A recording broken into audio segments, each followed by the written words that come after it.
नमस्कार दोस्तों, एक बार फिर से स्वागत है आपका मैथ्स विधि पर। आज मैं आपके लिए सिंपल इंटरेस्ट के एक बार फिर से बहुत ही बेहतरीन क्वेश्चंस लेके आया हूँ। आर.एस. अग्रवाल बुक नवीन अंक गणित। मैंने 21 जो इसका जो पहला लेसन था वो मैंने पूरा करवा दिया था। अब चैप्टर 21B में चलते हैं। केवल 14 क्वेश्चंस हैं। एक ही वीडियो में पूरा क्लास ख़त्म करवा दूंगा इसके 21B के। अच्छे क्वेश्चंस हैं, अच्छी शॉर्ट ट्रिक बताऊंगा, अच्छे कॉन्सेप्ट बताऊंगा। बस वीडियो पूरा देखना आप, और ये नोट्स बना के रख लेना कहीं पे आप। क्वेश्चन नंबर 1 आपकी स्क्रीन पे आ रहा होगा। कोई धनराशि साधारण ब्याज पे 3 वर्ष में 1016 तथा 7 वर्ष में 1304 हो जाती है। धनराशि तथा ब्याज की दर ज्ञात करना है। देखिए कह रहा है 3 वर्ष में कितना हो रहा है, तो आपने कहा जी 3 वर्ष में जो मिश्रधन है वो हो रहा है आपका 216, और कह रहा है 7 वर्ष में कितना हो रही है राशि। 7 वर्ष में राशि हो रही है। अब मुझे एक बात बताओ पहले आप, साधारण ब्याज में मूलधन तो सेम रहता है, केवल ब्याज बढ़ता है। तो मैं अगर आपसे कहूँ कि 3 वर्ष में अगर वो मूलधन सहित, यानी ये मिश्रधन है, क्या है आपका मिश्रधन, वो 1016 हो रही है, 7 वर्ष में वो हो रही है 1304 रुपये, तो मैं पूछूँ कि इन दोनों का डिफरेंस निकालो, तो आपने कहा सर 4 वर्ष। तो 4 वर्ष का ब्याज क्या होगा? 4 वर्ष का ब्याज आप क्या करोगे, इस 1304 में 1016 आप घटाओगे। आराम से आप अलग इसको घटा के देख लो, आप कोई दिक्कत नहीं, अलग अलग कर रहे हो आप।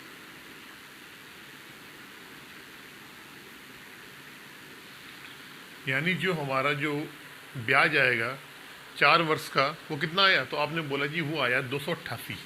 4 वर्ष का ब्याज जो आ गया 288 आ गया। क्वेश्चन में हमसे ये पूछा गया है, पहले तो आपको मूलधन निकालना है और उसके बाद आपको निकालना है रेट ऑफ इंटरेस्ट, यानी दर निकालनी है। तो हमने कहा मूलधन निकालना, तो एक काम करते हैं 3 वर्ष का ब्याज निकाल के इसमें से घटा देंगे। भाई अगर हम मिश्रधन में से मूलधन घटा देंगे, मिश्रधन में से अगर हम ब्याज घटा देंगे तो हमारा मूलधन आ जाएगा। तो हमें क्या करना है, या तो आप 7 वर्ष का ब्याज निकाल लो, आप इसमें से घटा दो, आप मूलधन आ जाएगा, या फिर 3 वर्ष का ब्याज निकाल के इसमें से मिश्रधन में से ब्याज को घटा देंगे, हमारा मूलधन आ जाएगा। तो हमने कहा 4 वर्ष का ब्याज है 288, 1 वर्ष का ब्याज आप निकालो, 1 वर्ष का ब्याज, और 1 वर्ष का ब्याज आपको वैसे भी निकालना पड़ता है, क्योंकि जब हम दर निकालेंगे रेट ऑफ इंटरेस्ट की, तो वहाँ हमें 1 वर्ष का ब्याज तो निकालना पड़ेगा। तो आपने कहा 4 का 288 में भाग देंगे, 4 सत्ते 28, 4 दूनी 8, 1 वर्ष का आ गया 72। तो 3 वर्ष का निकाल लो आप, 3 वर्ष का ब्याज क्या आएगा। आपने कहा 3 वर्ष का ब्याज निकालना है, 1 वर्ष में 72 ब्याज मिल रहा है, 3 वर्ष का निकालना है, 3 दूनी 6 और 7 त्रिका 21, यानी 216 आ गया। अब इस 216 को हम इस 3 वर्ष के मिश्रधन में हम जो घटा देंगे तो हमारा मूलधन आ जाएगा। तो आपने कहा मूलधन निकालना है, तो मूलधन क्या होगा, आप करो इस 10 से 16 में आप 3 वर्ष के ब्याज को घटा दो आप, क्योंकि 3 वर्ष का मिश्रधन है, मूलधन निकालना है, मिश्रधन में से ब्याज घटा दो, मूलधन आ जाएगा। आपने घटाया, कितना आ गया 800। अब आपने देखा जो मूलधन है वो कितना है हमारा 800, पहले तो ये आ गया। अब हमको दर निकालनी, दर कैसे निकालेंगे, तो आपको मालूम है कि 800 मूलधन पे आपका 1 वर्ष का ब्याज कितना है, 1 वर्ष का ब्याज कितना है, तो आपने कहा जी 1 वर्ष का ब्याज कितना आ रहा, 72 आ रहा है। कितना आ रहा, 72। आपने 72 लिख दिया यहाँ पे। तो मैंने आपको बताया था कि 100 रुपये में 1 वर्ष पे मिलने वाला ब्याज ही क्या होती, दर होती है। या तो आप ऐसा कर लो कि भैया 72 ब्याज मिल रहा है 1 वर्ष में, कितना मूलधन कितना है 800 है, 800 रुपये मूलधन में 1 वर्ष में 72 ब्याज मिल रहा, दर निकालनी है, इंटू 100 करा और यहाँ पे परसेंटेज का साइन लगाया आपने। ये 8 बार कट गया, वो 8 9 72, कितना आया 9%। तो ब्याज दर कितनी आ जाएगी, 9% आ गई आपकी। अगर आप ऐसा नहीं करना चाह रहे हो, जो मैंने आपको तरीका बताया आप जानते हो, क्या इसको हम 8 बना सकते हैं। आप इन दोनों का रेशियो कर लो और मूलधन को क्या बना लो, 8 बना लो। तो आपने ठीक है सर इधर 8 का भाग दे दो और इधर भी 8 का भाग दे दो। जब रेशियो में ले रहे हो आप, कितना हो जाएगा, 100 हो जाएगा। एक वर्ष में कितना ब्याज आएगा 100 रुपये का? तो आपने कहा 9, 8, 9 या 72, यानी 9। एक वर्ष में 100 रुपये मूलधन पे कितना ब्याज मिल रहा है आपको? 9। यही क्या होता है आपका इंटरेस्ट होता है। तो यहाँ से मालूम पड़ गई यहाँ रेट क्या आ जाएगा, यहाँ आ गया आपको 9%। चाहे ऐसे लगा लो चाहे ऐसे निकाल लो, दोनों जगह आपकी रेट 9% ही आएगी। क्वेश्चन नंबर 2 पे जल्दी से।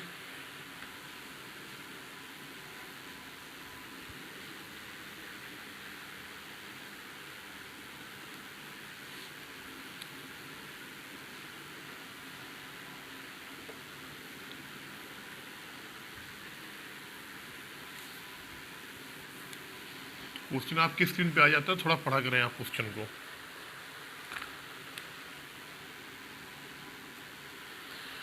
साधारण ब्याज की किस वार्षिक प्रतिशत दर से कोई धनराशि 12 वर्षों में स्वयं की दोगुनी हो जाएगी? 12 वर्षों में दोगुनी हो रही है। अगर माना हमने मूलधन आप मान लो कितना 100 है, मान लो आप 100 राशि है, टाइम दे दिया इसने 12 वर्ष में। 12 वर्ष में क्या हो रही? दोगुनी हो रही। 100 राशि 12 वर्ष में कितनी हो रही है? दोगुनी। अगर दोगुनी हो रही इसका मतलब क्या है? ये क्या है आपका अमाउंट, यानी मिश्र धन है। जब अमाउंट 200 रुपये है, मूलधन 100 रुपये है, तो आप कहोगे ब्याज क्या होगा? तो आपने बोला जी ब्याज होगा 100 रुपये। कितना होगा? ब्याज होगा 100 रुपये। भाई मिश्र धन में से आप मूलधन को घटा दो, आपका ब्याज आ जाएगा। तो 12 वर्ष में ब्याज कितना मिल रहा है? 100 रुपये मिल रहा है। अब मैंने आप इसमें क्या बोला गया है क्वेश्चन में? वार्षिक दर पूछी गई है, रेट ऑफ इंटरेस्ट। तो रेट ऑफ इंटरेस्ट के लिए क्या करना पड़ता है? 100 रुपये में एक वर्ष में मिलने वाला ब्याज। तो आपने कहा जी 100 रुपये में 12 वर्ष में मिल रहा है 100 रुपये, तो एक वर्ष में कितना मिलेगा? तो आपने कहा कोई दिक्कत नहीं सर, 100/12 कर दो आप यहाँ से। भाई 12 वर्ष में अगर ब्याज मिल रहा है आपको कितना? 100, तो एक वर्ष में कितना मिलेगा? 100/12 कर दिया आपने। तो यहाँ से काट लो आप, 3 चौको 12, 25 चौको 100, यानी कि 8 सही 1/3, 8 सही 1/3 आपको ब्याज मिलेगा। और 100 रुपये पे एक वर्ष में मिलने वाला ब्याज की क्या होती है? दर होती है। तो यही हमारी क्या हो जाएगी? यही हमारी हो जाएगी रेट, यानी दर हमारी कितना हो जाएगा? 8 सही 1/3% हमारी दर हो जाएगी। क्वेश्चन नंबर 3 जल्दी से।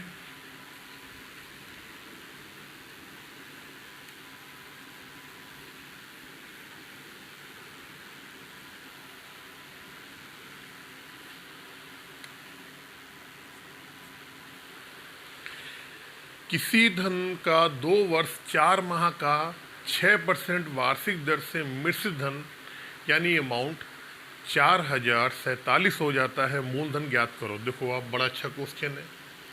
देखो पहले तो आपको समय दिया गया है, समय दिया गया है 2 वर्ष और 4 माह। 2 वर्ष प्लस 4 माह, 4 माह को क्या चेंज करोगे? 4 माह को अगर आप निकालोगे साल में तो बटे 12 का भाग देना पड़ेगा आपको, ठीक है। 4 तिहाई 12, तो क्या हुआ? 2 सही 1/3।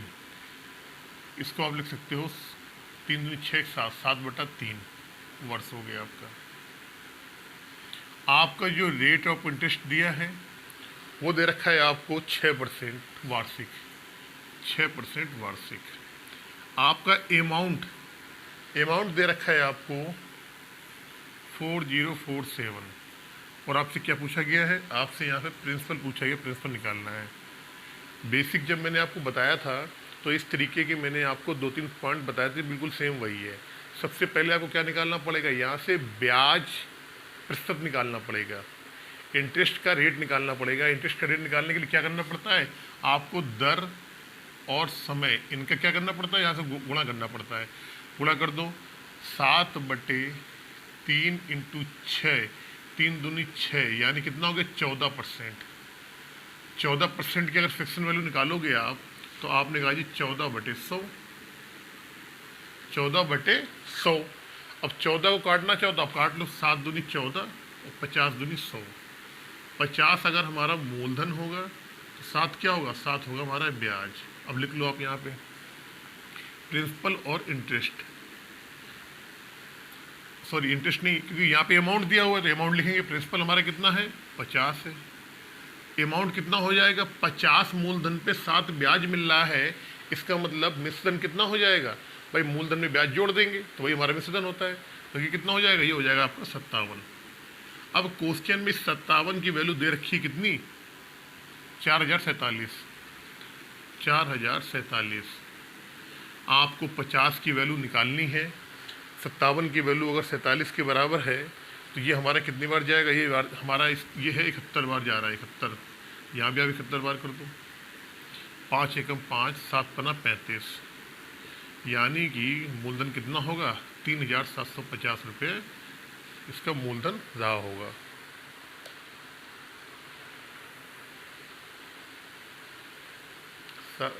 पाँच एकम 5, 7 पना 35, सॉरी ये 5 आएगा यहाँ पे,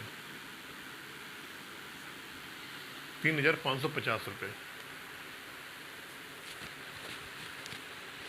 क्वेश्चन नंबर 4 पे चलते हैं जल्दी से।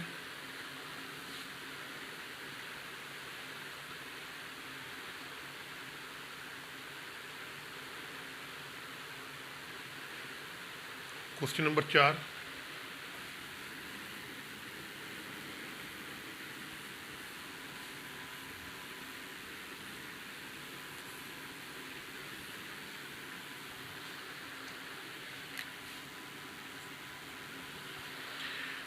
किसी धनराशि का साधारण ब्याज की किसी दर से 2 वर्ष का मिश्रधन 756 रुपये तथा 3.5 वर्ष का मिश्रधन 873 रुपये हो जाता है। ब्याज की दर निकालो। ठीक है, देखो 3.5 वर्ष का, 3.5 ईयर का जो मिश्रधन दे रखा है वो है आपका कितना है, वो है आपका 873,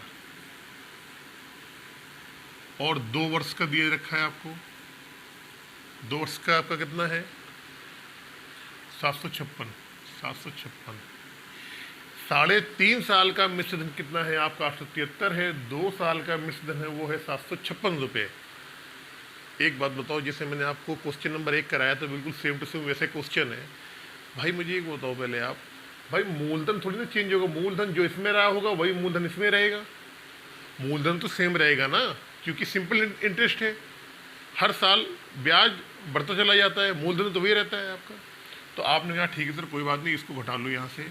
हमने ये देखा कि 3.5 में से अगर 2 घटाएंगे 1.5 आएगा, यानी कि 1.5 साल का ब्याज क्या आएगा।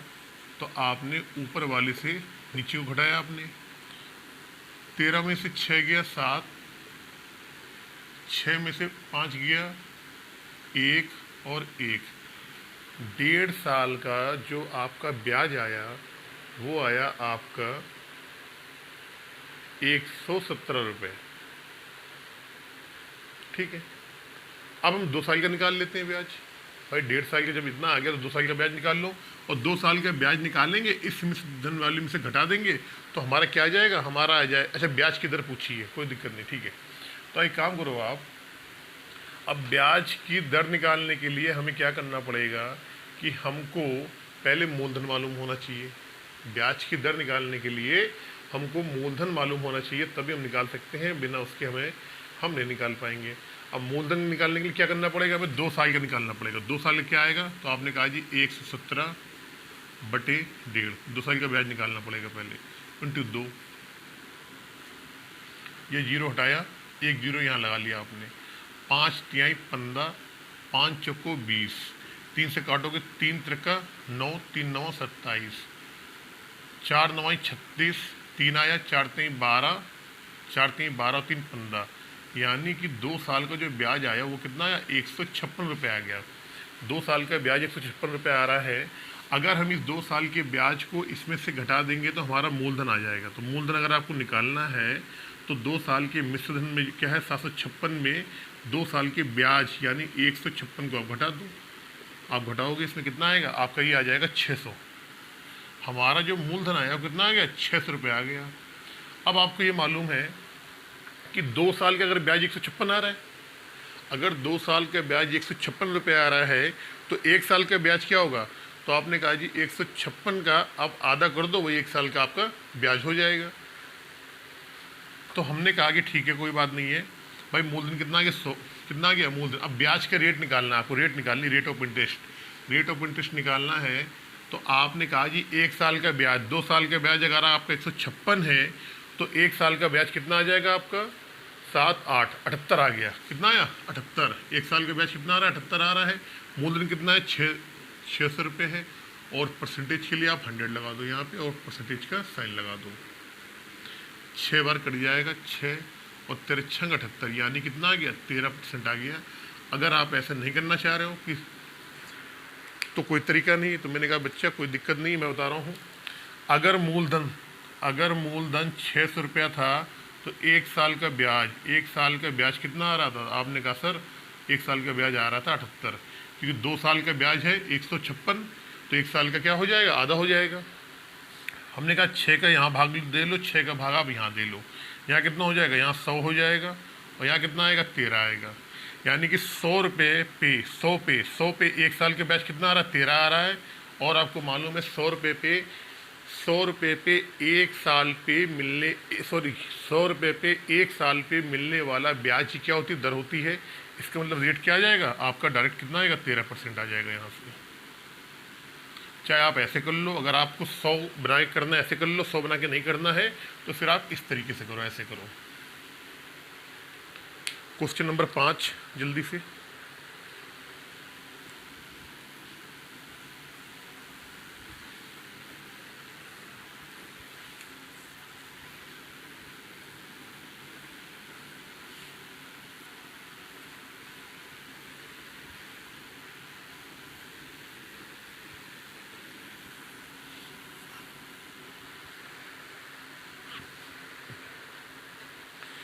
कोई व्यक्ति 3,75,000 की राशि को अपने पुत्र तथा पुत्री में जो क्रमशः 12 वर्ष तथा 14 वर्ष की आयु के हैं इस प्रकार बांटना चाहता है कि प्रत्येक को 18 वर्ष होने पे 5% वार्षिक साधारण ब्याज की दर से समान धनराशि मिले, प्रत्येक का भाग ज्ञात करो। देखो यहाँ पे क्या है, मैं आपको फिर से बता दूं कि यहाँ पे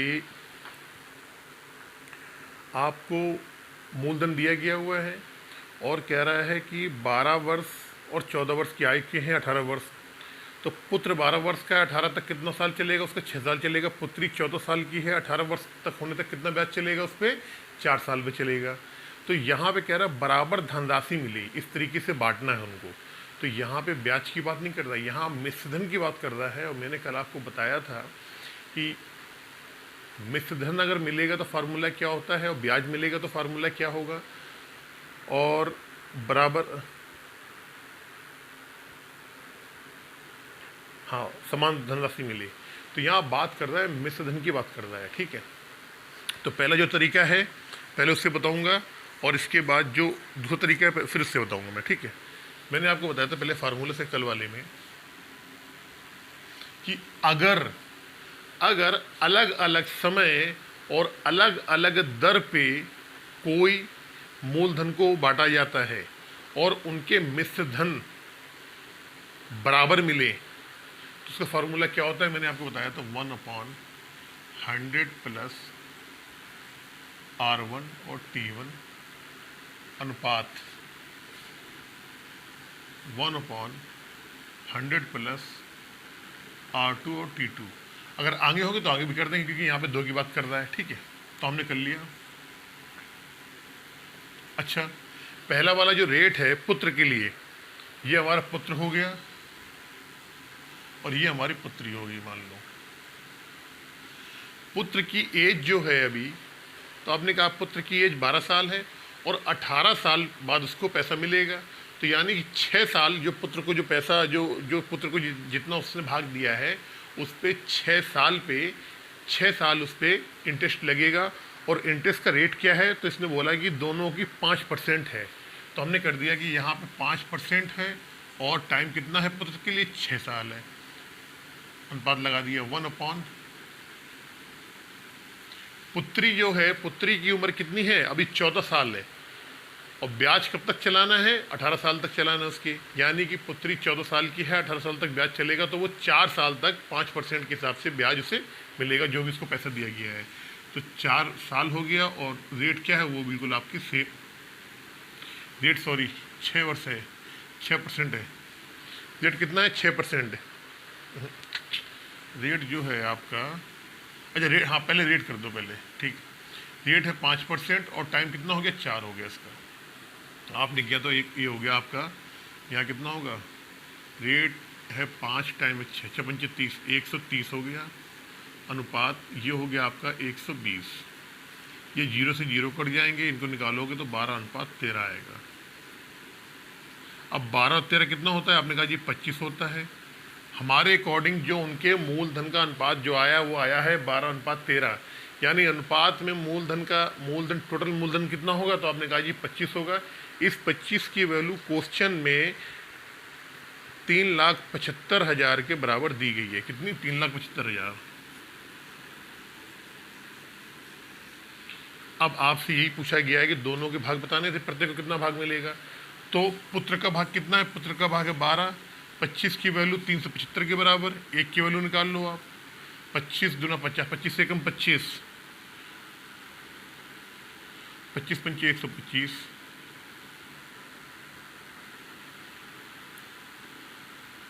3 जीरो, एक की वैल्यू आ गई आपकी 15,000 के बराबर। तो 12 की वैल्यू निकालनी है आपको, यानी पुत्र का भाग निकालना है, 12 की वैल्यू निकाल लो आप। तो 15 दूनी 30, 15 दूनी 30 और 3 जीरो। पुत्री का निकालना है, तो पुत्री को कौन सा अनुपात का भाग दिखा रहा है, वो दिखा रहा है 13। 13 की वैल्यू निकाल लो आप, 13 पच्चे 65, 6 त्रिकम 13 6 19 और 3 जीरो, यानी कि पुत्र को मिलेगा 1,80,000, तो पुत्री को मिलेगा कितना, 1,95,000। ये दोनों की राशियां यहाँ से आ गई। तो पहला तरीका तो ये है करने का, अगर आपको फार्मूला याद है तो। अगर इसी क्वेश्चन में ये मिश्र धन कहता, मिश्र धन अगर नहीं बात करता, केवल साधारण ब्याज की बात करा होता, तो यहाँ पे 100 नहीं आता, फिर क्या आता, 1/R1 T1 अनुपात 1/R2 T2 की बात आती। फार्मूला मैंने कल आपको बता रखा है। अगर इसी क्वेश्चन को आपको इस तरीके से नहीं करना है, आपको दूसरे तरीके से करना है, तो मैं उस दूसरे तरीके से ही बता सकता हूँ कैसे। वो होता है फ्रिक्शन मेथड। देखो यही बता दे रहा हूँ, इतने में इसी उस तरफ बता दूंगा मैं आपको। मैंने कहा जी पुत्र के लिए जो आपकी ब्याज परसेंटेज है वो क्या बनी, तो आपने कहा जी 5 का 30, कितना बनी, 30%। 30% की फ्रिक्शन वैल्यू होती है 3/10, समझना मेरी बात। पुत्री के लिए जो है ब्याज परसेंट की फ्रिक्शन वैल्यू वो है आपकी 5 को 20%, कितनी, 20%, यानी 1/5। समझना बहुत गौर से। पुत्र के लिए अगर मूलधन कितना है, 10 रुपये है, तो ब्याज क्या हो जाएगा, ब्याज हो जाएगा आपका 3। पुत्री के लिए अगर मूलधन कितना है, 5 है, तो ब्याज कितना हो जाएगा, 1 हो जाएगा। तो अब हम लिख लेते हैं, क्योंकि हमें ब्याज से मतलब नहीं, हमें मिश्र धन से मतलब है। तो पुत्र वाली कंडीशन यहाँ लिख लिया हमने पुत्र का, और यहाँ लिख लिया हमने पुत्री का। पुत्र का प्रिंसिपल और अमाउंट, क्योंकि अमाउंट की बात कर रहा है क्वेश्चन में।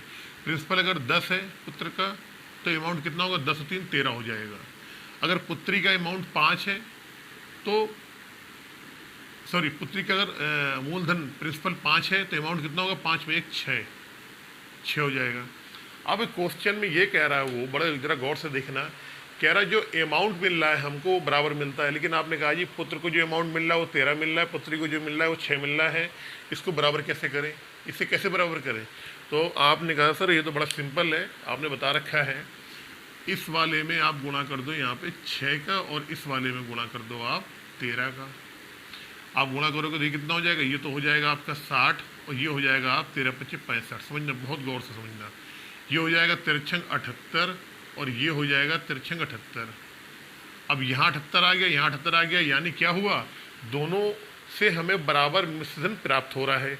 तो हमने देखा पुत्र को कितना, पुत्र को जो मूलधन जो बांटा गया था उसका अनुपात कितना 60 है, और पुत्री का 65। अगर हम पुत्र अनुपात पुत्री का जो मूलधन जो इनको दिए गए शुरू में उनकी अनुपात की बात करें तो कितना 60 है, और ये कितना, ये है आपका 65। काट लो, 12 पंचे 60 अनुपात 13 पच्चे 65, यानी कि पुत्र को अगर 12 हिस्सा मिलेगा तो पुत्र कितना मिलेगा 13, और वही 12-13 आपका यहाँ से निकल के आ रहा था 12-13।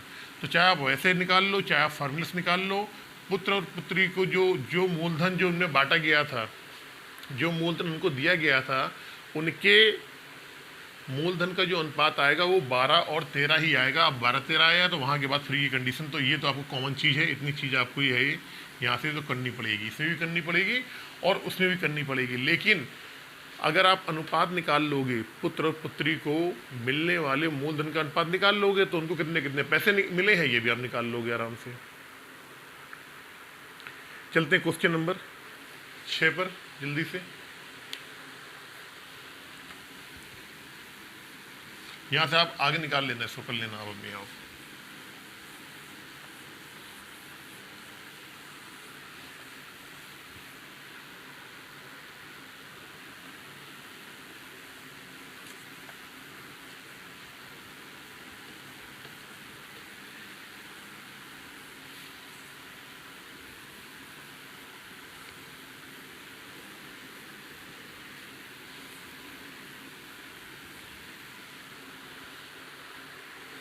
क्वेश्चन नंबर 6, 28,740 को 3 भागों में इस प्रकार बांटिए कि 12% वार्षिक दर से इनके साधारण ब्याज क्रमशः 1 वर्ष, 2 वर्ष तथा 3 वर्ष के मिश्रधन बराबर हो। जैसा क्वेश्चन मैंने अभी ऊपर करवाया 5 नंबर, बिल्कुल एज इट इज़ वही क्वेश्चन है, एज इट इज़। मिश्रधन बराबर की बात कर रहा है, फार्मूला लगाएंगे 1/100 प्लस R1T1 अनुपात 1/100 प्लस R2T2 अनुपात 1/100 प्लस R3T3। 3 साल की बात कर रहा है, डाइट करवाऊंगा थोड़ा सा, देखो जल्दी आप। तो हमने फार्मूला वही लगाया 1/100 प्लस R1T1 अनुपात 1 प्लस R2 और T2 अनुपात 100 प्लस R3 और T3। आपने लिखा 1, कितना है, कह रहा है पहला जो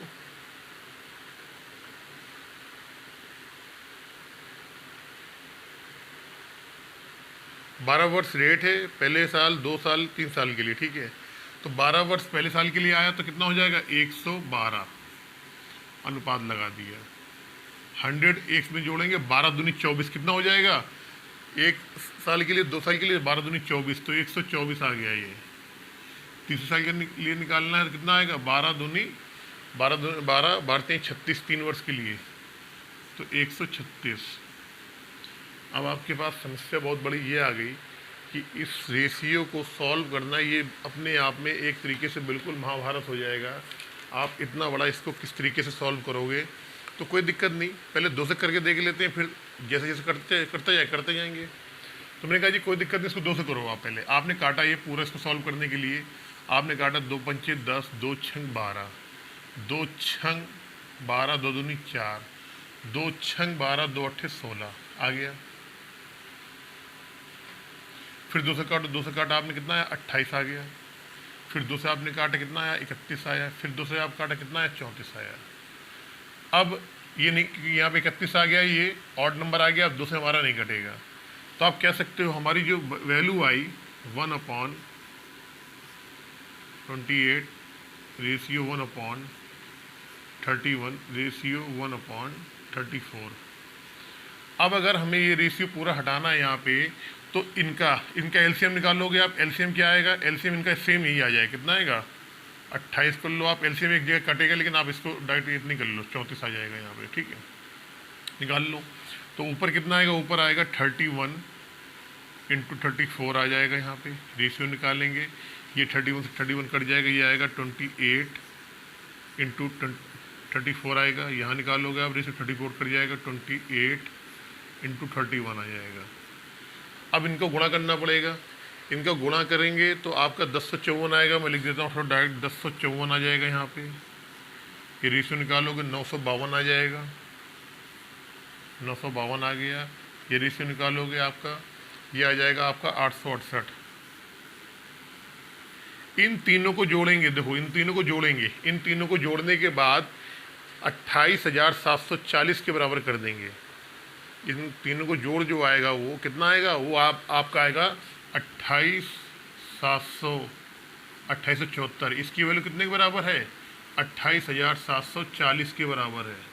इसका मतलब कितना गुना हो रहा है, 10 गुना हो रहा है इसकी, यानी एक की वैल्यू कितनी आ गई, एक की वैल्यू आ गई 10। एक की वैल्यू जब 10 आ गई तो कुछ नहीं करना है, आपसे मान पूछा गया है हर वाले में एक, सभी में एक एक जीरो चेप दो, ये जीरो लगा दो, ये जीरो लगा दो, ये जीरो लगा दो, ये इनके क्या हो जाएंगे मान, पहला मान ये आ जाएगा, दूसरा भाग ये आ जाएगा, तीसरा भाग ये आ जाएगा। तो ये मैंने आपको बताया फार्मूला से। अगर आप फ्रैक्शन मेथड से भी निकालना चाहोगे तो क्या करना है, आपको केवल रेशियो निकाल लेना है मूलधन का, जो भाग, जो मूलधन के जो भाग हैं उसके रेशियो आपको निकाल लेना। 3 भागों में बांटा गया है, तीनों भाग के आप रेशियो निकाल लो। किस तरीके से होगा फ्रैक्शन से, जरा मैं बता रहा हूँ, देखो यहाँ पे पहले वाले के क्या रेट आया था, आपने कहा जी 12%। पहले वाले का आया था 12%। 12% की वैल्यू क्या होती है, 12/100, 3 चको 12, 25 चको 100। अगर हमारा, समझना मेरी बात, अगर हमारा प्रिंसिपल 25 है तो अमाउंट कितना मिला, तो आपने कहा ये 25 में 3 जोड़ देंगे 28 मिल गया यहाँ पे पहले वाले में। दूसरे वाले में कितने था, 24%।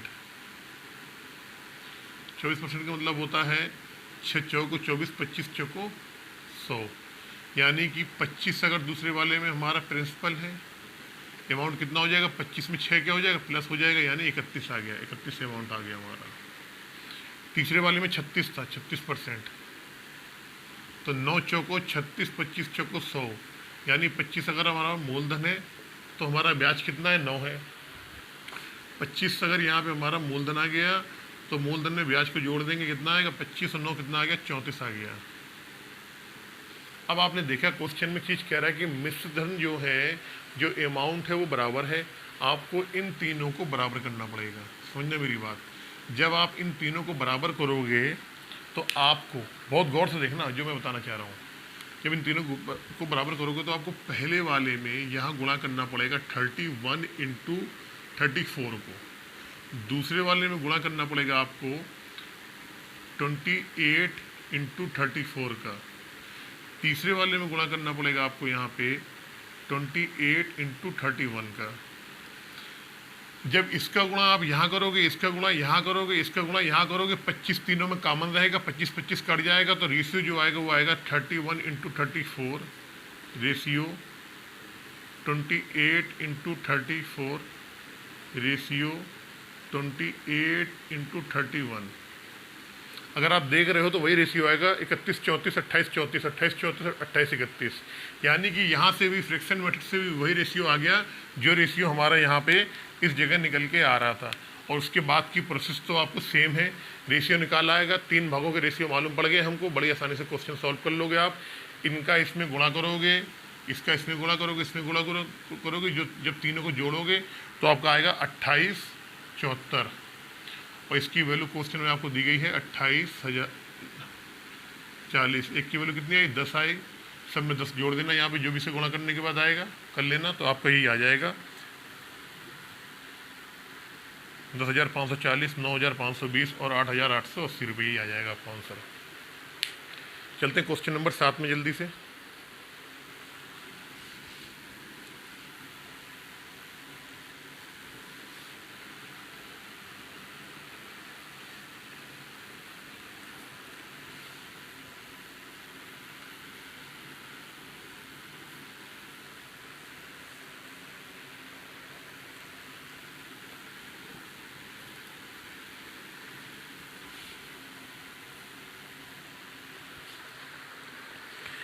किसी धनराशि पर साधारण ब्याज से 3 वर्ष का मिश्र धन 9,440 रुपया हो जाता है। यदि ब्याज की दर में 25% की वृद्धि कर दी जाए तो वह राशि उतने ही समय में 9,800 रुपये हो जाती है।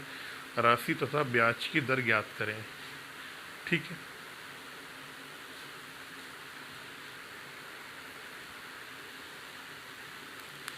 भाई 3 वर्ष का मिश्रण दिया गया है। देखो पहले आप क्वेश्चन नंबर 7, 3 वर्ष का अमाउंट आपको दे रखा है, कितना है, 9,440, 9,440। लेकिन उसने कहा कि भैया हमने क्या करा, यहाँ पे अब जो रेट है, रेट उसको हमने 25% क्या कर दिया, बढ़ा दिया। जो रेट है तो हमने 25% इसको बढ़ा दिया, 25% रेट बढ़ाने के बाद जो मिश्रधन आया, तो आपने कहा अब हमारा जब रेट बढ़ा दिया है तो हमारा मिश्रधन बढ़ जाएगा, तो मूलधन तो वही रहेगा, उसमें ब्याज बढ़ जाएगा। तो कितना बढ़ेगा बता रहा हूँ मैं। तो मिश्रधन कितना हो गया आपका 9,800, ये हो गया आपका 9,800। 25% रेट बढ़ा देने पे अब जो हमारा मिश्रधन आ रहा है कितने, 3 वर्ष का, अब जो मिश्रधन आ रहा है वो कितना आ रहा है, 9,800। तो आपने कहा जब 25% आपने रेट बढ़ाया है तो यहाँ पे ब्याज ही तो बढ़ के आएगा। क्या बढ़ के आएगा, ब्याज बढ़ के आएगा। आपने कहा कितना बढ़ के आया, तो मैंने कहा जी 9,800 में से 9,440 घटा दो। तो आपने बोला जी सर कि यहाँ पे आपको जो रेट बढ़ जाएगा वो बढ़ेगा 360। कितना बढ़ जाएगा, 360, सॉरी ब्याज, जो हमारा ब्याज था वो 360 रुपये बढ़ गया है। ब्याज कितना बढ़ गया आपका, 360 रुपये बढ़ गया है। अगर हम 3 वर्ष का निकाल लें हम मूलधन, अगर 3 वर्ष का हम मूलधन निकाल लें या 3 वर्ष का ब्याज निकाल लें, तो वहाँ से सारे क्वेश्चन हमें बड़े आसानी से हो जाएगा। 3 वर्ष का ब्याज निकाल लेते हैं, 3 वर्ष के मिश्रधन में घटा देंगे तो हमारा क्या आ जाएगा, मूलधन आ जाएगा, और वहीं से हम अपनी दर निकाल लेंगे। तो 3 वर्ष का ब्याज निकाल लेते हैं किसी तरीके से। तो आपने कहा जी ये जो 25% बढ़ा है, क्या है 25%, 25% की समझना मेरी बात, 25% का मतलब होता है 1/4। 1/4 का मतलब क्या हुआ, पहले अगर ब्याज हमें 4 मिल रहा था, अब कितना हो गया, 4 में 1 बढ़ गया, यानी अब कितना मिल रहा है, 5 मिल रहा है। पहले ब्याज है 25%, देखना मेरी बात सुनना बहुत गौर से, जो ब्याज है 25% बढ़ गया है। 25% की वैल्यू होती है 1/4, 4 में 1 बढ़ गया। पहले अगर ब्याज हमें 4 मिल रहा था, तो अब हमें ब्याज कितना मिल रहा, अब मिल रहा हमें 5। तो ब्याज में अंतर कितना आया, तो आपने कहा सर 1 का अंतर आया। ब्याज में कितने का अंतर आया, 1 का अंतर आ गया। इसी एक का अंतर कितने के बराबर है, ब्याज कितना बढ़ के आ रहा, 360 के। 1 का अंतर कितना आ गया, 360। अब हम ये कह दें पहले जब आपका रेट बढ़ा नहीं था तब ब्याज कितना मिल रहा था, तो आपने कहा 4 की वैल्यू निकाल लो सर, 1 की वैल्यू इतने के बराबर, तो 4 की वैल्यू निकाल लो आप। 36 दूना 72 दूना 144, कितना हो जाएगा, 4 की वैल्यू, यानी कि पहले ब्याज। और पहले ब्याज मतलब कब, जब आपका रेट 25% नहीं बढ़ा था, उस समय का 3 वर्ष का ब्याज इतना है आपका, कितने का, 3 वर्ष का ब्याज। पहले 3 वर्ष का ब्याज क्या है, 1440 रुपये है।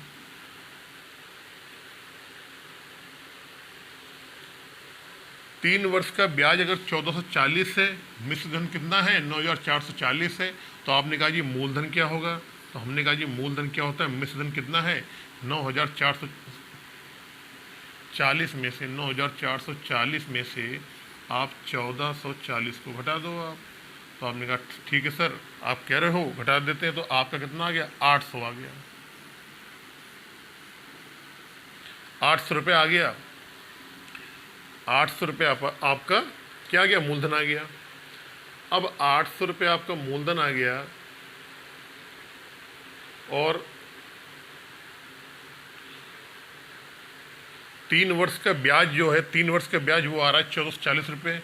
तो क्या 1 वर्ष का ब्याज निकाल सकते हैं हम, तो आपने कहा ठीक है निकाल लो सर, बिल्कुल निकाल सकते हैं। तो 1 वर्ष का ब्याज क्या आएगा, 1 वर्ष का ब्याज, भाई अब 3 वर्ष का ब्याज आ रहा है 1440 रुपया, तो 1 वर्ष का ब्याज निकालना है, इसमें 4 का भाग दे दो, तो 4 तिहाई 12 4 छंग 24, 4 तिहाई 12 4 छंग 24, कितना आया, 360 रुपये आ गया। 1 वर्ष का ब्याज कितना आ गया, 360 रुपये। मूलधन कितना है आपको, 800। ये तो 360 जो है ये 800 का कितने % है, यही हमारा क्या हो जाएगा, रेट हो जाएगी। 8 कर लो,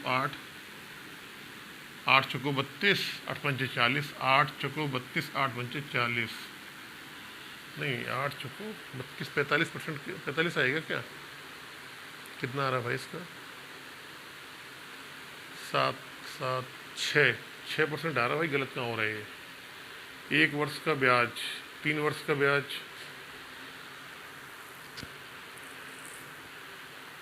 3 वर्ष का ब्याज है इतना, 1 वर्ष का निकालना है, 3 चको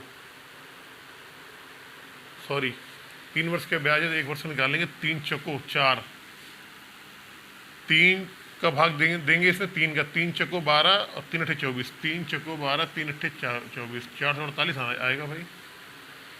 1 वर्ष का ब्याज कितना आएगा आपका, आएगा 448। ठीक है, तो 448 करो यहाँ पे, 8 6 48, 8 मूलधन कितना आएगा आपका, 800 नहीं आएगा, 8000 आएगा, सॉरी 8000, तो कितना आएगा 8 6 48, यानी 6% आ गई आपकी दर।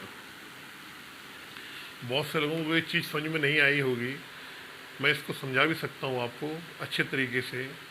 अब कैसे समझाऊँ मैं बता रहा हूँ आपको भी।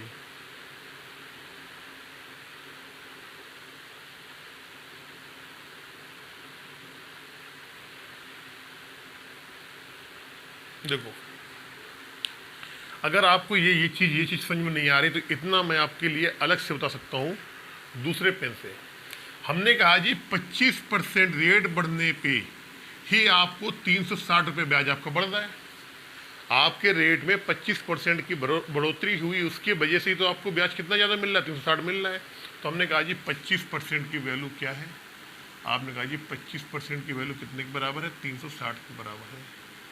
अब मैंने कहा कि एक काम करो भैया, 25% की वैल्यू अगर 360 के बराबर है तो मुझे वो ब्याज बता दो जिस समय रेट बढ़ नहीं रहा था। तो आपने कहा एक काम करो, आप 100% की वैल्यू निकाल लो। पहले आप किसकी वैल्यू निकाल लो, 100% की वैल्यू। ये 100% की वैल्यू कौन सी वैल्यू होगी, ये 100% की वैल्यू वो वैल्यू होगी जब आपका रेट बढ़ा नहीं था, तब आपको कितना ब्याज मिल रहा था, यानी 3 साल में कितना ब्याज मिल रहा था। भाई 25% बढ़ने पे 360 रुपये ब्याज ज़्यादा आ रहा था, तो 25% की वैल्यू 360 के बराबर आ गई। अब हमने कहा कि 100% निकाल लो आप। 100% कौन सा, ये पहले वाला 3 वर्ष का ब्याज निकाल लो आप यहाँ से। तो आपने कहा ठीक है निकाल लो, कोई दिक्कत नहीं, 4 गुना हो रहा है यहाँ पे, इसको भी 4 गुना कर दो, 0 24 मतलब 1440 रुपये आ गया। 100% का मतलब क्या हो गया, 100% का मतलब ये हो गया जब आपका रेट नहीं बढ़ा था, यानी 3 वर्ष का ब्याज कितना हो गया आपको, 1440 रुपये आ गया। कितना आ गया 3 वर्ष का, यानी कि 3 वर्ष का ब्याज जो आया आपका कितना आया, 1440 आ गया। आपको 1 वर्ष का निकालना है, 1 वर्ष का निकाल लो आप। 3 चको 12 2 8 3 24, 1 वर्ष से आ गया। 3 वर्ष का ब्याज 1440, बस इतना। या तो आप इसको इस तरीके से समझ लो आप, अगर इसको ये तरीका नहीं समझ में आ रहा तो आप ये वाला तरीका यहाँ से निकाल लो। ये 3 वर्ष का ब्याज है, 3 वर्ष का, ये चाहे ऐसे कर लो चाहे ऐसे कर लो आप, आपको कुछ नहीं करना है, केवल आपको मूलधन निकालना है। मूलधन निकालने के लिए क्या करना चाहिए, 3 वर्ष का मिश्रण दिया है, 3 वर्ष का ब्याज निकाल लो कि मूलधन आपका ऑटोमेटिक आ जाएगा। और मूलधन आ जाएगा तो 1 वर्ष का ब्याज निकाल लो, कर दो आप, वहाँ से आ जाएगा। क्वेश्चन नंबर 8,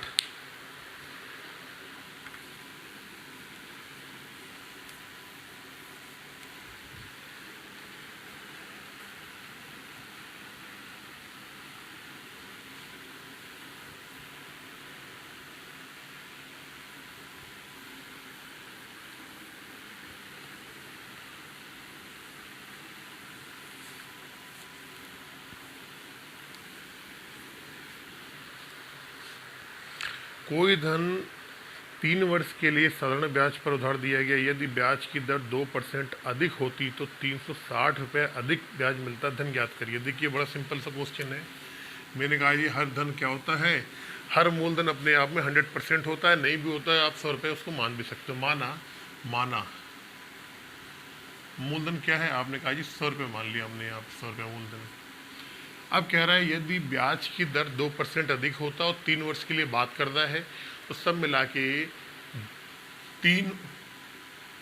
2% ब्याज दर अधिक होती और वर्ष कितना हो गया 3, यानी कितना हो गया 6%। 100 का 6% निकालेंगे 6 ही आएगा, यानी कि कितना होता है हमें उस ब्याज पे 100 रुपये अधिक मिल रहे होते, लेकिन क्वेश्चन में कितने अधिक मिल रहे हैं? आपने कहा ये 360 अधिक मिल रहे हैं। तो 6 की वैल्यू कितने के बराबर हो जाएगी? 360 के बराबर हो जाएगी। मूलधन पूछा गया, मूलधन 100 है, निकाल लो आप 100 की वैल्यू। कितना गुना हो रहा है? 60 गुना हो रहा है। इसे भी आप 60 गुना कर दो यहाँ से,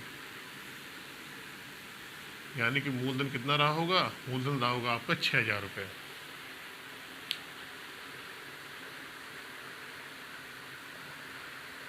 क्वेश्चन नंबर 9,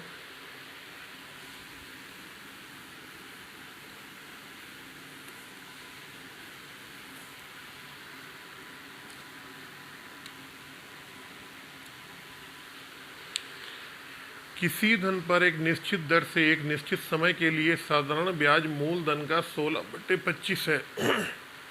यदि दर प्रतिशत वार्षिक तथा वर्षों के संख्यात्मक मान बराबर हो तो दर तथा समय ज्ञात करो। साधारण ब्याज मूलधन का, खैर साधारण ब्याज मूलधन का 16/25 भाग है।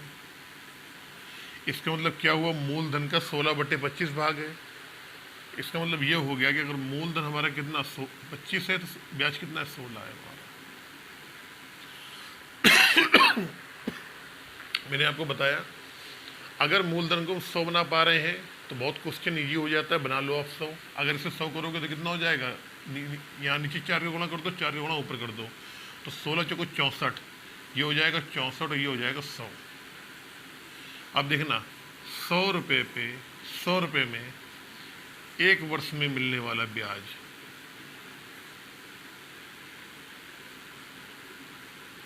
एक वर्ष का ब्याज क्या है? तो आपने कहा जी 64 है। 100 रुपये में एक वर्ष में ब्याज कितना मिल रहा है? आपने कहा जी 64 ब्याज मिल रहा है, 64 रुपये। और आपको अच्छे तरीके से मालूम है कि 100 रुपये में एक वर्ष पे मिलने वाला ब्याज ही क्या होता है? आपका रेट होती है। लेकिन यहाँ पे उसने एक बात कहा है कि उसने एक वर्ष की बात नहीं बोली है, उसने ये बोल दिया है कि यहाँ पे ब्याज और समय का संख्यात्मक मान दोनों बराबर है। अब बराबर से मतलब क्या हो गया आपका?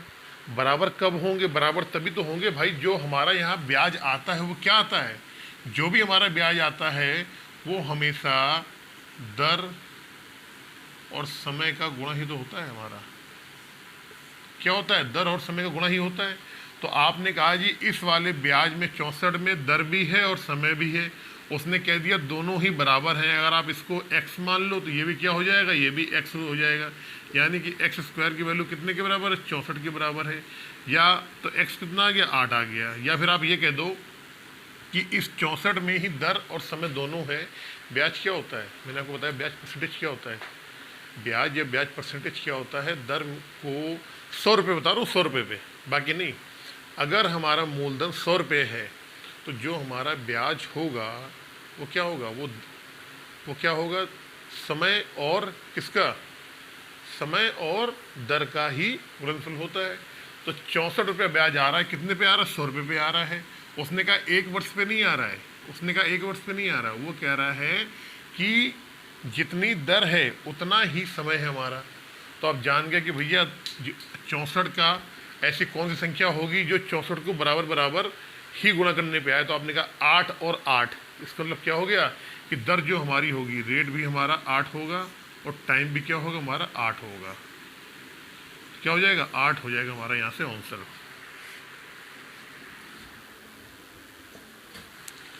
क्वेश्चन नंबर 10,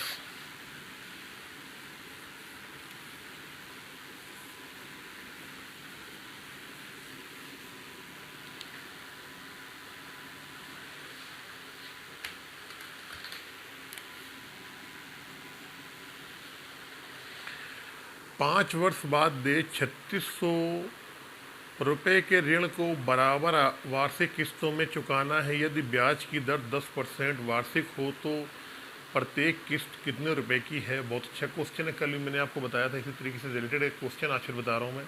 देखिए कह रहा है कि 5 वर्ष बाद आपको 3600 रुपये देने हैं किसी व्यक्ति को। लेकिन उसने बोल दिया कि अगर 5 वर्ष बाद ना देने होते और इसकी किस्त बांध दी जाती तो वो किस्त कितने रुपए की होती, यही बताना है इसमें आपको, ठीक है। तो हमने माना जो किस्त होती वो सारी कितनी होती, 100 रुपये की होती सारी किस्तें। माना प्रत्येक किस्त कितने की होती, 100 की होती।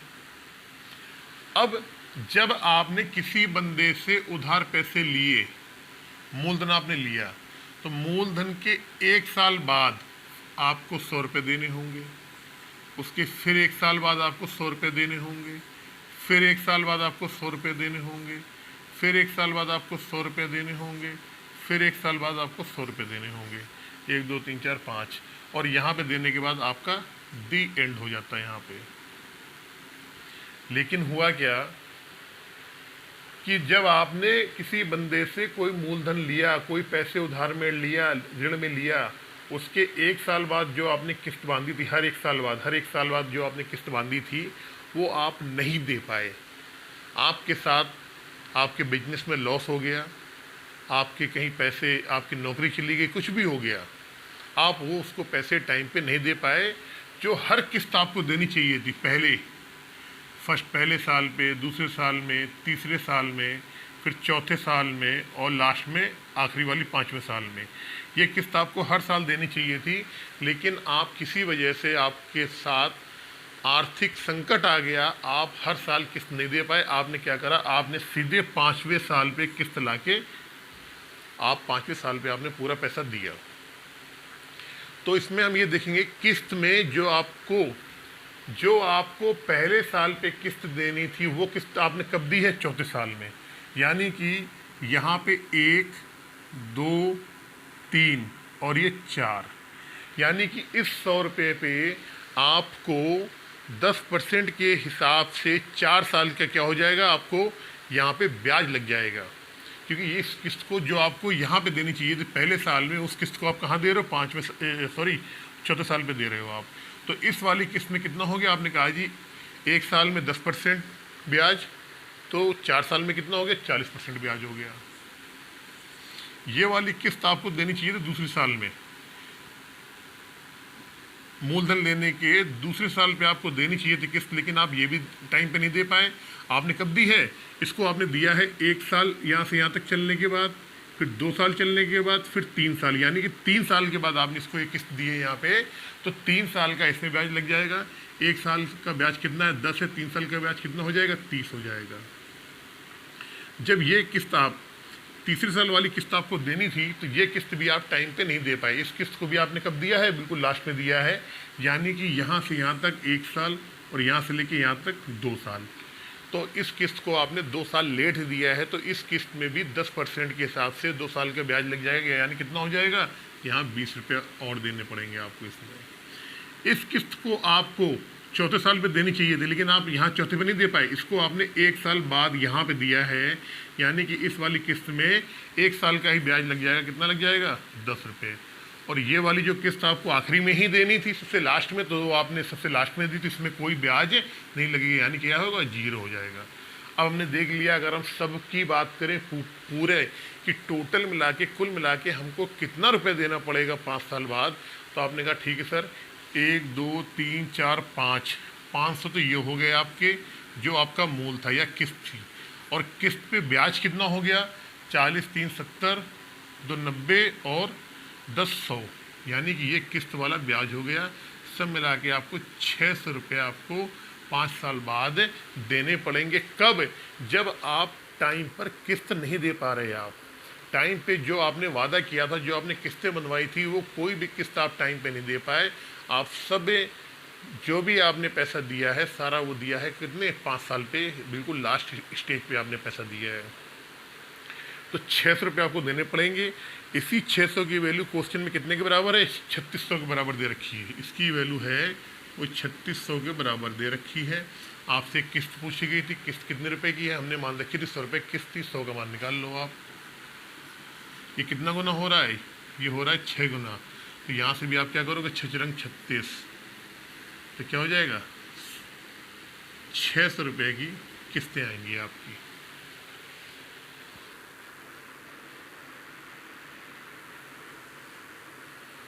क्वेश्चन नंबर 11 पे चलते हैं जल्दी से। क्वेश्चन नंबर 11,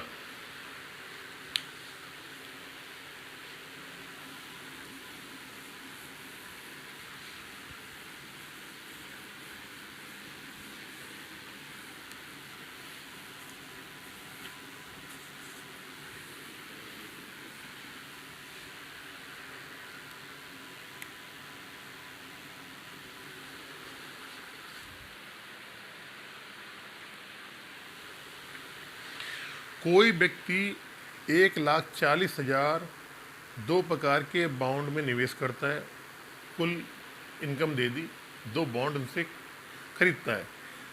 बॉन्ड ए पे 12% वार्षिक आय तथा बॉन्ड बी पर 16% वार्षिक, परंतु यह प्रतिबंध है कि बॉन्ड बी में निवेश राशि बॉन्ड ए में निवेश राशि के 40% से अधिक नहीं हो सकती है। वह व्यक्ति प्रतिवर्ष कितनी अधिकतम आय प्राप्त कर सकता है? क्वेश्चन अच्छा है। ए और बी दो बॉन्ड है, लिख लिया हमने। ये बॉन्ड ए है, ये बॉन्ड है बी।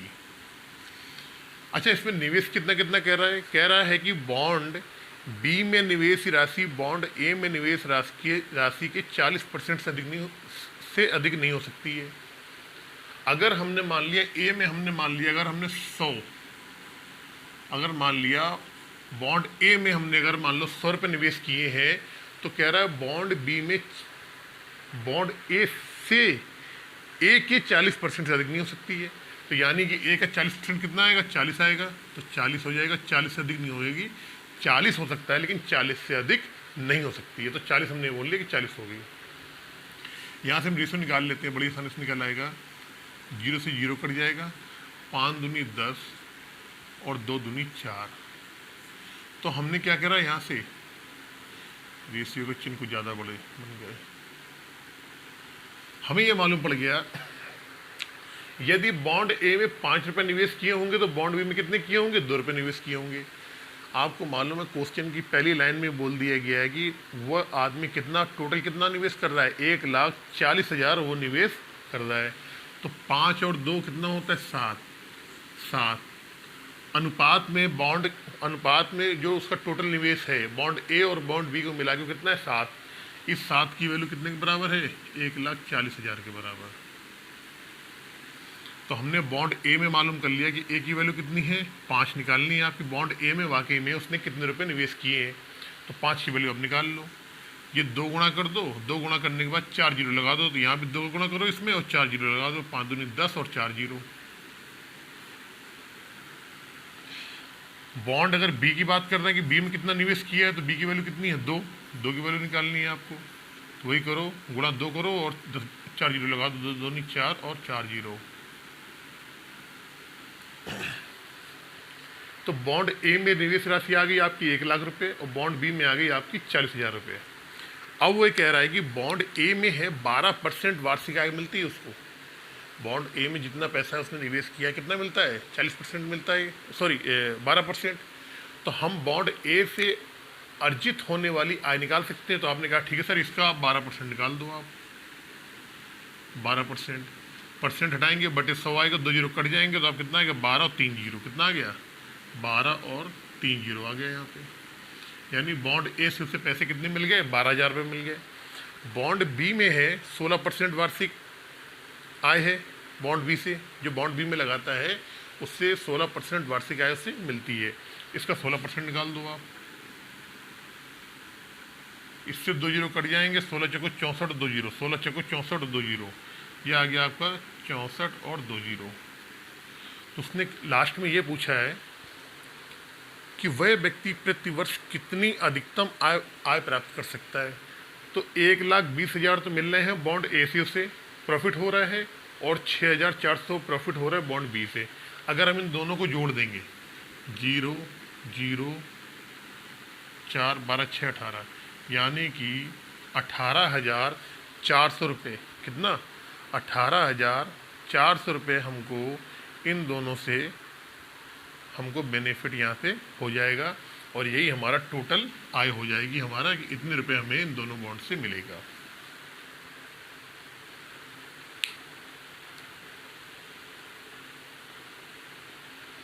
क्वेश्चन नंबर 12 जल्दी से।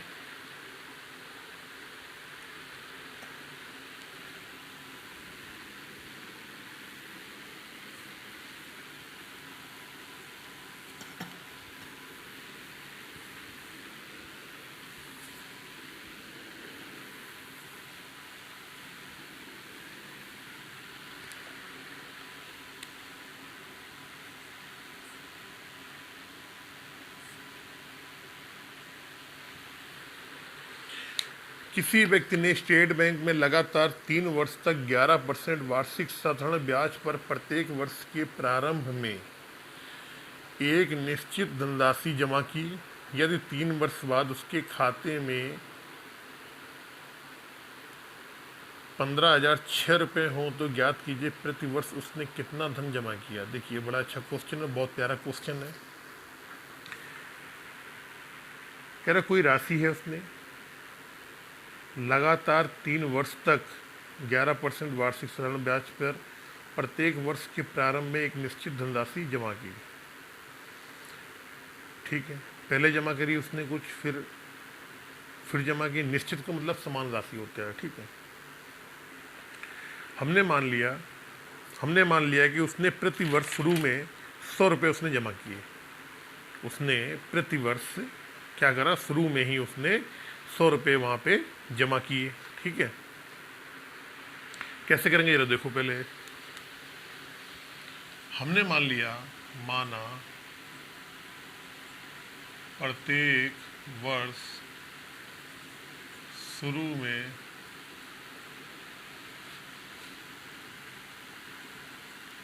100 रुपये जमा किए। ठीक है, तो हमने 100 रुपये पहले साल में यहाँ पे जमा कर दिए। समझना मेरी बात, साल शुरू हुआ 100 रुपये जमा कर दिए। दूसरे साल के भी शुरू में हमने 100 रुपये जमा कर दिए, और तीसरे साल के भी शुरू में हमने 100 रुपये यहाँ जमा कर दिए। बहुत गौर से देखना क्वेश्चन जो मैं बता रहा हूँ आपको, बहुत गौर से। पहले साल के शुरू में 100 रुपये जमा कर दिए, फिर दूसरे साल के, ये पहला हो गया, ये पहला मान लो, ये दूसरा मान लो, ये तीसरा मान लो।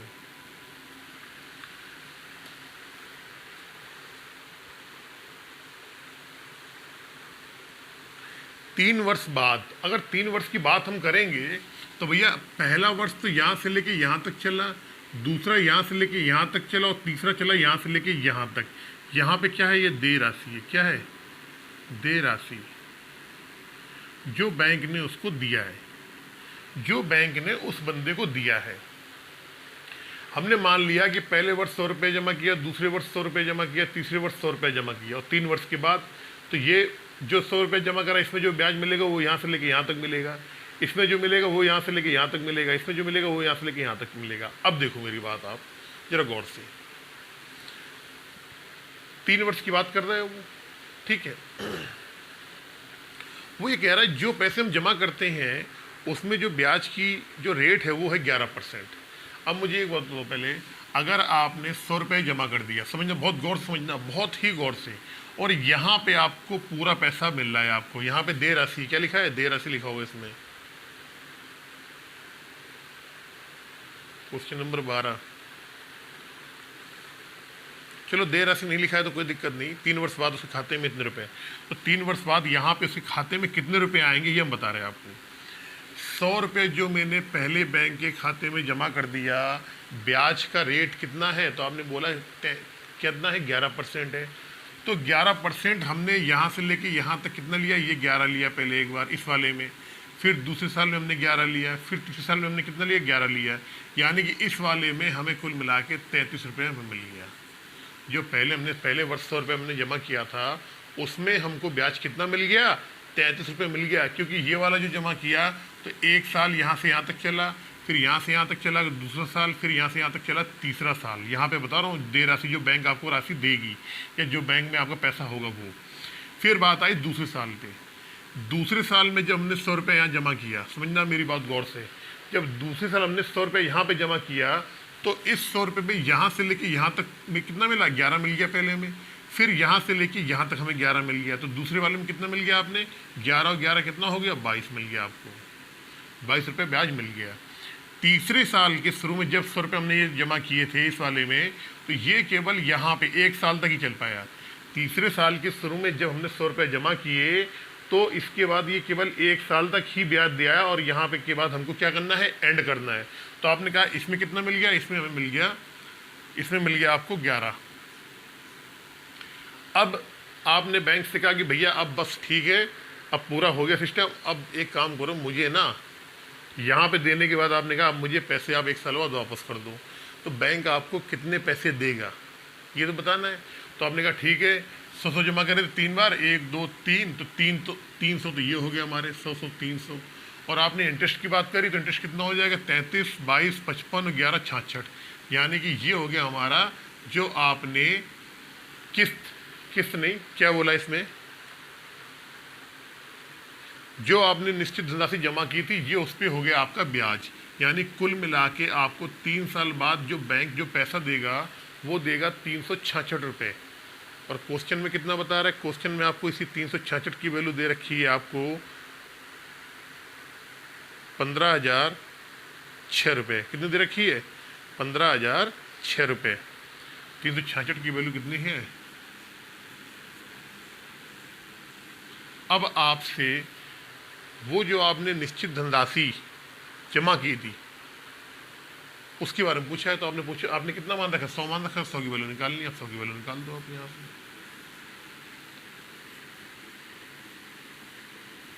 366 इंटू 100, इसे आप काटना चाहो तो कितने में कटेगा,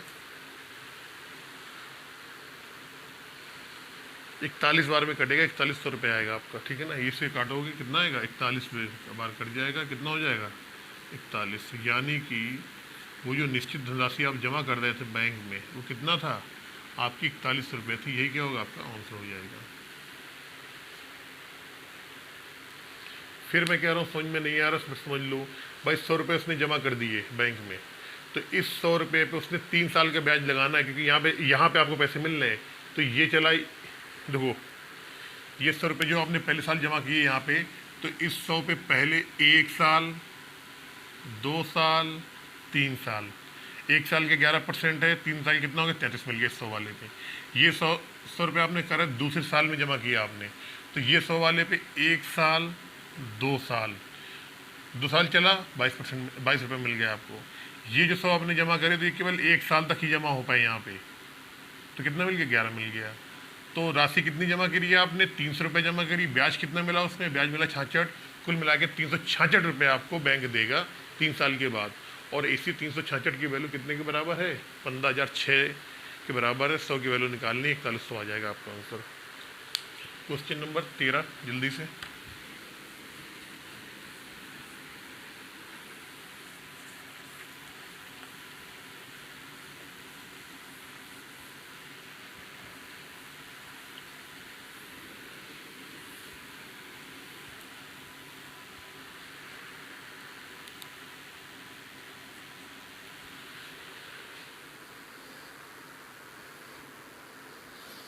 एक 10 वर्ष के लड़के को अपने पिता से 50,000 रुपये प्राप्त हुए जो एक ट्रस्ट में जमा कर दिए गए थे। ट्रस्ट ने यह धन 4% वार्षिक साधारण ब्याज पे दे दिया। यह ट्रस्ट 1200 प्रति वर्ष इस लड़के को देता है तथा ट्रस्ट का खर्च 300 रुपये वार्षिक है। 18 वर्ष की आयु होने पे उस लड़के को ट्रस्ट से कितना धन मिलेगा। बहुत प्यारा क्वेश्चन है, बढ़िया क्वेश्चन है, अच्छा क्वेश्चन है भाई। लड़के के पिताजी हैं, लड़के की उम्र क्या है, 10 साल है, ठीक है। तो बोला कि तुम अभी छोटे हो, जब तुम 18 साल के हो जाओगे तो तुमको ट्रस्ट से कुछ पैसा मिल जाएगा। ये ट्रस्ट ही तुम्हारी देखभाल करेगा और जब तुम बालिग हो जाओगे तो ये ट्रस्ट तुमको पैसा देगा। तो ट्रस्ट वालों ने कहा ठीक है भाई साहब, पैसे तो आप हमारे पास रख रहे हो, लेकिन इस पैसे को के रखवाली के लिए, आपके बच्चे की देखभाल के लिए कुछ पैसा हमें चाहिए। तो ट्रस्ट पे जब पैसा दिया तो ये ट्रस्ट ने क्या करा, वो पैसा उठा के 4% पे दे दिया। तो देखो पैसे 50,000 रुपये, समझना मेरी बात, पैसे 50,000 रुपये। 50,000 रुपये ट्रस्ट वालों ने क्या करा, 4% वार्षिक ब्याज की दर पे दे दिया। तो 4% आप इसका निकालोगे आप, तो 50,000 का 4% क्या हो जाएगा, तो आपने बोला जी 50% हो जाएगा 5 को 20, यानी 2,000 रुपये। कितना हो गया, 2,000 रुपये। 50,000 रुपये जो लड़के के पिताजी ने ट्रस्ट को दिए थे, ट्रस्ट ने वो 50,000 रुपये किसी और को दे दिए 4% वार्षिक ब्याज दर से, और 50,000 का 4% वार्षिक ब्याज दर से ब्याज कितना निकला, 2,000 रुपये निकला। फिर वो कह रहा है कि प्रति वर्ष 1,200 रुपये ट्रस्ट वाला जो है वो लड़के को देता है। प्रति वर्ष क्या हो गया, 1,200 रुपये। 1,200 रुपये किसको देता है, वो लड़के को देता है, ट्रस्ट वाले। और ट्रस्ट का जो खर्चा है वो कितना है, 300 रुपये है। वो कितना है, 300 रुपये। कितना है, 300 रुपये है। तो हम बात करें कुल खर्चे की, कुल खर्च कितना होता है पैसा, तो आपने कहा जी 12 3 1500। कितना हो गया, 1500 हो गया। आपको ब्याज मिल रहा है एक साल में 2,000 रुपये, और खर्च कितने हो रहे हैं आपके एक साल में, 1500 रुपये हो रहे हैं। इसका मतलब ये हो गया कि अभी भी उस लड़के को 500 रुपये पर ईयर बचत है। कितना है भाई, 2,000 रुपये आपको ब्याज मिल रहा है, खर्च कितना हो रहा है आपका, 1500 रुपये हो रहा है। इसका मतलब हुआ प्रति वर्ष ब्याज के रूप में बचत, ब्याज के रूप में बचत कितनी है, तो आपने कहा जी 2,000 में से इसे खर्च घटा दो आप, 1500 घटा दो आप, तो आपने कहा जी प्रति वर्ष क्या बच रहा है, 500 रुपये बच रहे हैं। बच्चे को देने के बाद, ट्रस्ट का खर्चा निकालने के बाद भी 500 रुपये बच रहे हैं। ये जो बच रहे हैं तो ये बच्चे को ही मिलेंगे। और आपने कहा आपने ये पैसे कितने साल तक दिया था, तो आपने बोला जी 8 साल तक दिया था। तो कुल 8 साल में बचत या शुद्ध ब्याज, आपने कहा ये एक साल में 500 रुपये बच रहे हैं, 8 साल में कितने बचेगा, 8 पंचे 40 हो गया आपका। कितना हो गया, 4,000 आएगा, 8 पंचे 40, 2 4,000 रुपये आ गए। अब जो ये 4,000 रुपये जो आपके बच गए 8 साल में, तो जब बेटा 18 साल का हो जाएगा तो जो 50,000 उसके पिताजी ने दिए थे ट्रस्ट वालों को, तो वो तो 50,000 वापस करने ही पड़ेंगे। साथ में जो इसका 4,000 क्या हो गया, जो ब्याज के रूप में आपको मिल रहे थे खर्चा निकालने के बाद, ये भी आपको वापस देने पड़ेंगे। तो कुल मिला के उस बच्चे को 18 साल पे जो उसका मूल था, मूल कितना था आपका, 50,000। मूल कितना था, 50,000 रुपये था, और प्लस खर्चा निकालने के बाद मूल पे जो ब्याज बच रहा था वो कितना बच रहा है, 4,000 बच रहा है। यानी कि 54,000 रुपये उस बच्चे को 18 साल होने के बाद ट्रस्ट वाले देंगे, जिसमें 50,000 तो उसका मूलधन है, बाकी जो 4,000 है वो क्या है, वो ब्याज है। कब, खर्चा निकालने के बाद उसका जो ब्याज है। तो इसका आंसर हो जाएगा 54,000 रुपये। क्वेश्चन नंबर 4 पर, सॉरी क्वेश्चन नंबर 14 जल्दी से।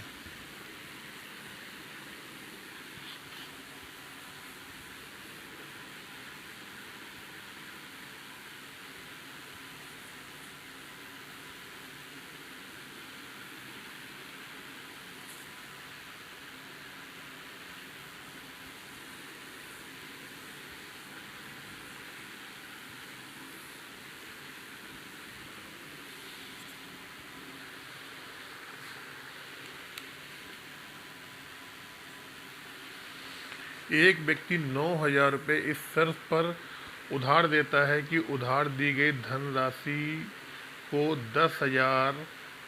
1,000 मासिक की 10 किस्तों में 10 माह में वापस करना होगा। साधारण ब्याज की वार्षिक दर ज्ञात करें। देखो पहले कि 9,000 रुपये उसने क्या दिया, उधार दिया है। प्रिंसिपल कितना हो गया हमारा, 9,000 रुपये। प्रिंसिपल क्या है, मूलधन 9,000 रुपये है। अगर हम इंटरेस्ट की बात करें तो उसने क्या करा है कि हर माह में उसने 1,000 रुपये दिया है और 10 माह तक दिया है। तो आप कह दोगे कि सर उसने अगर अमाउंट की बात करें, सुनो अमाउंट तो कितना होगा, 10,000 हो जाएगा टोटल से मिला के। 10,000 उसने रुपये वापस करे हैं। 9,000 रुपये लिए थे और दिए कितने हैं, 10,000 रुपये दिए हैं, क्योंकि 1,000 रुपये हर माह देता है और 10 माह तक उसने दिए, 10,000 दिए हैं। तो अगर इंटरेस्ट की बात हम करें तो कितना हो गया, तो आपने कहा सर 1,000 रुपये हमारा शुद्ध इंटरेस्ट मिल गया हमको। 9,000 रुपये लिया था, 10,000 रुपये दे रहा है, 10 महीने में 1,000 उसका क्या हो गया, ब्याज हो गया। ठीक है, अब एक चीज़ पे चलते हैं, साधारण ब्याज की वार्षिक दर ज्ञात करना है। ठीक है, तो मुझे एक चीज़ बताओ आप बड़े अच्छे से, कि जो चीज़ मैं अगर आपसे पूछना चाहूँ कैसे, कि 9,000 रुपये लिया उसने, सुनना मेरी बात, 9,000 रुपये लिया उसने आपसे और 1 माह होने के बाद उसने आपको 1,000 रुपये वापस दे दिए। आपसे किसी बंदे ने 9,000 रुपये लिए आपसे और हर महीने 1,000 रुपये वापस दे रहा है, तो आप इसमें क्या करोगे, इसमें आपने क्या करा, आपने कहा जी यहाँ पे 1,000 रुपये आप कम कर दो, आप क्या हो गया, 8,000 हो गया। समझना मेरी बात, अब 8,000 में आपको देना पड़ेगा आपको ब्याज 1 महीने का।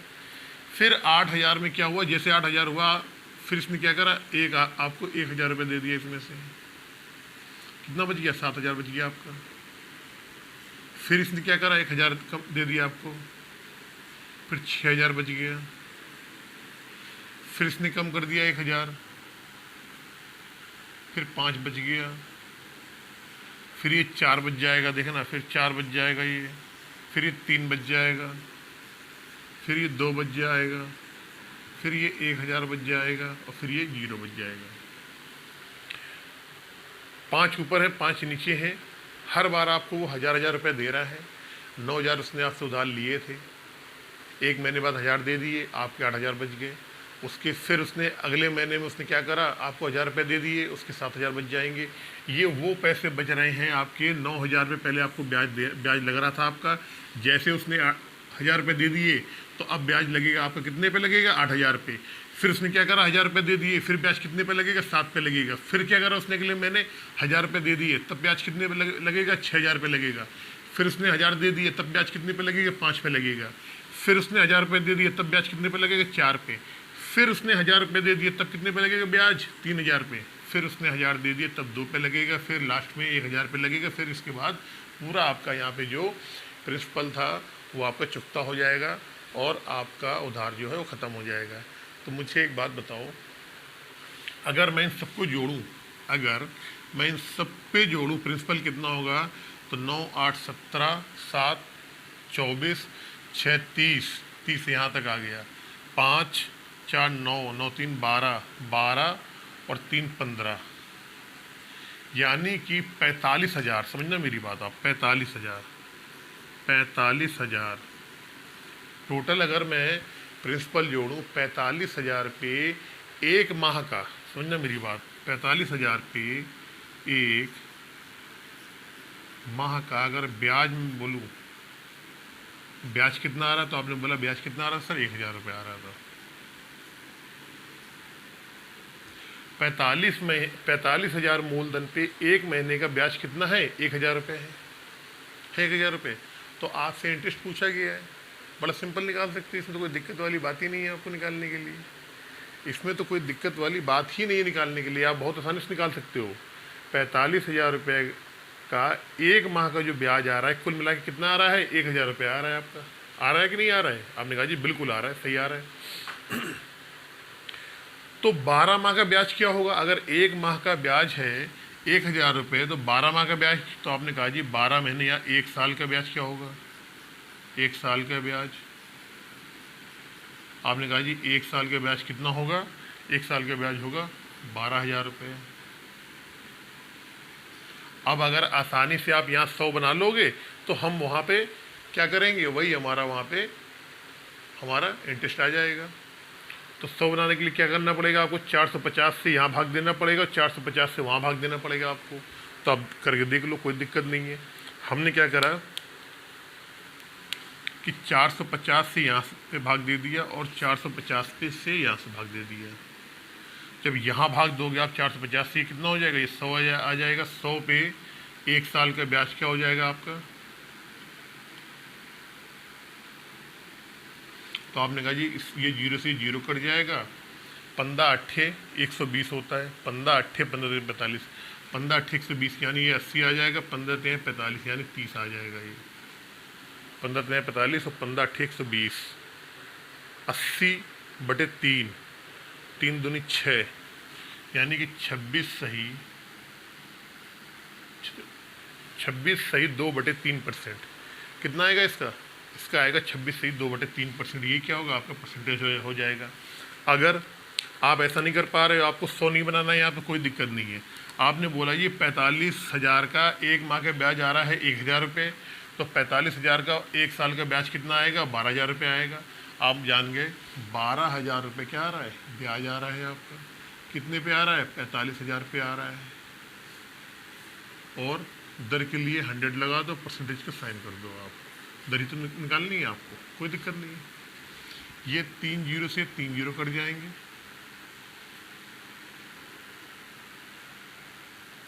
15 तिहाई 45, 15 तिहाई 45, 4 तिहाई 12, 15 तिहाई 15, सॉरी 1 मिनट, 15 आएगा यहाँ पे। 15 तिहाई 45, 4 तिहाई 12, 3 पच्चे 15, 20 चौको 80, 80/3। तो यहाँ से भी वही आएगा आपका 26 सही 2/3%। तो चाहे ऐसे कर लो या फिर मूलधन को आप 100 बना के कर लो, आपका रेट वही आना है 26 सही 2/3। क्वेश्चन नंबर 14 तक ही थे इसमें। 21B में ये कंप्लीट करा दिया है। इसमें ये चैप्टर भी ख़त्म हो गया है सिंपल इंटरेस्ट का। अब इसके जो अतिरिक्त प्रश्न हैं, जो इसका लास्ट चैप्टर है, नेक्स्ट क्लास में मैं वो पूरा कंप्लीट करवा दूंगा। और उसको कंप्लीट होने के बाद हम सीधे चलेंगे कंपाउंड इंटरेस्ट यानी CI पे। हो सकता है, मैं जानता हूँ कि आपकी कुछ चीज़ें समझ में नहीं आ रही होगी, लेकिन मैं वो चीज़ें नहीं पढ़ा रहा हूँ आपको जो आप सब जगह पढ़ते हो। मैं आपको बहुत सारी चीज़ें हट के पढ़ा रहा हूँ जो आपको कोई नहीं पढ़ाता होगा। फार्मूले से तो हर आदमी सॉल्व कर लेगा, लेकिन बिना फार्मूले के आप सॉल्व करके दिखाएंगे तभी तो आप सबसे अलग होंगे। आप यूँ ही देखते रहें वीडियो। मिलते हैं नए चैप्टर पे, तब तक आप अपना यूँ ही ख्याल रखें और आप पढ़ते रहें।